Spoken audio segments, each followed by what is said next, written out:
चुगलखोर बहू। मधु अपने परिवार के साथ चंदनपुर शहर में रहती है। मधु की एक बड़ी ही बुरी आदत है, वो सबकी चुगली करती रहती है। रविवार के दिन मधु की ननद सीमा और उसके ससुराल वाले उनके घर आते हैं। खाना खाने के बाद सब लोग बैठकर बातें कर रहे होते हैं। और सीमा कैसी हो? ठीक हूँ भाभी, आप कैसी हो? मैं भी ना बढ़िया हूँ। अरे तुमने जो वो अचार भेजा था ना, बहुत अच्छा था। आपको अच्छा लगा? थैंक यू भाभी, मैं इस बार ना और भेज दूंगी। अरे नहीं नहीं, और मत भेजना, मम्मी जी को कुछ खास पसंद नहीं आया, ऐसा वो कह रही थी। अच्छा, क्या कह रही थी मम्मी अचार के बारे में? अचार के बारे में तो नहीं कह रही थी, वो तुम्हारे खाने के बारे में कह रही थी कि सीमा को अभी तक ठीक से खाना बनाना भी नहीं आया। क्या मम्मी ने ऐसा कहा?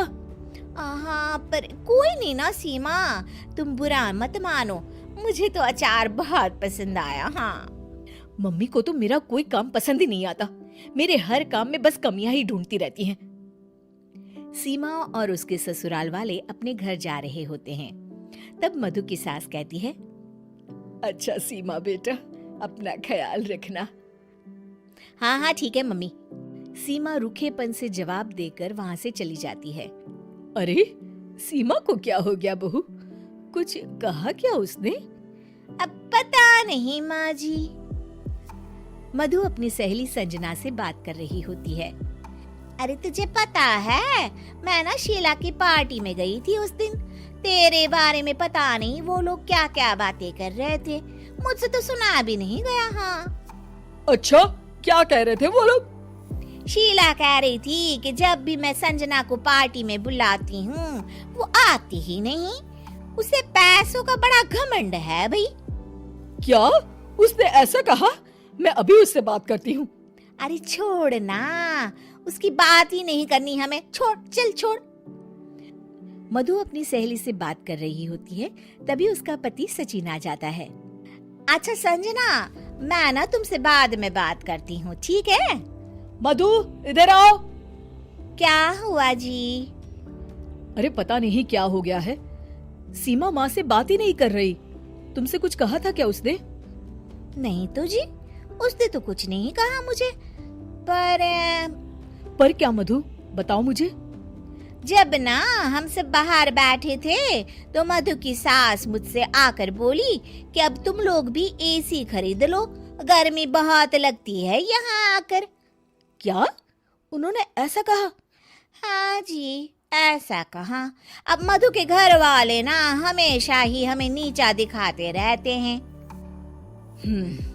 नाराज तो हमें होना चाहिए, और सीमा नाराज होकर बैठी है। कोई बात नहीं, होने दो नाराज, हमें भी फर्क नहीं पड़ता।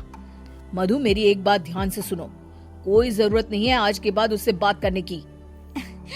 ठीक है जी। एक दिन मधु टीवी देख रही होती है और उसके पास सीमा का फोन आता है। मधु टीवी में इतना ज्यादा बिजी होती है कि फोन नहीं उठाती। अगले दिन सीमा घर पर आ जाती है। अरे वाह सीमा, आओ आओ, कितने दिनों बाद आई हो। हाँ हाँ, आप लोग तो मुझे भूल ही गए हैं ना बुलाते हैं ना फोन उठाते हैं।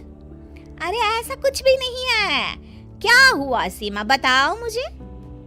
आप लोगों को तो कुछ फर्क ही नहीं पड़ता। सीमा रोने लगती है और अपने कमरे में चली जाती है।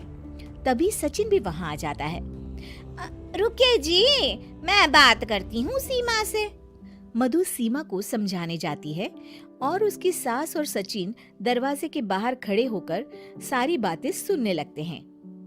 अरे छोड़ ना सीमा, तेरे भैया की तो आदत ही है बात का बतंगड़ बनाने की।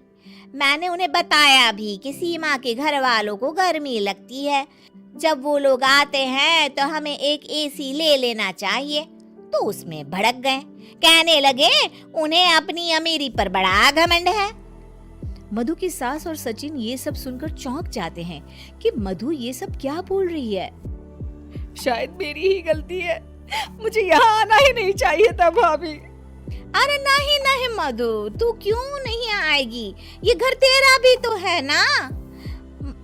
माना कि मम्मी जी तेरे हर काम में कमी निकालती रहती हैं, पर तभी अचानक सचिन और उसकी सास कमरे में आ जाते हैं और मधु उन्हें देखकर चौंक जाती है।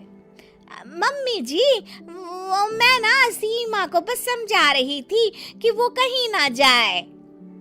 समझा रही थी या भड़का रही थी? हाँ, तुम इतनी बड़ी चुगलखोर हो मधु, हर किसी की बुराई करती हो, सबके बारे में झूठ बोलती हो ताकि हमारे बीच झगड़ा हो।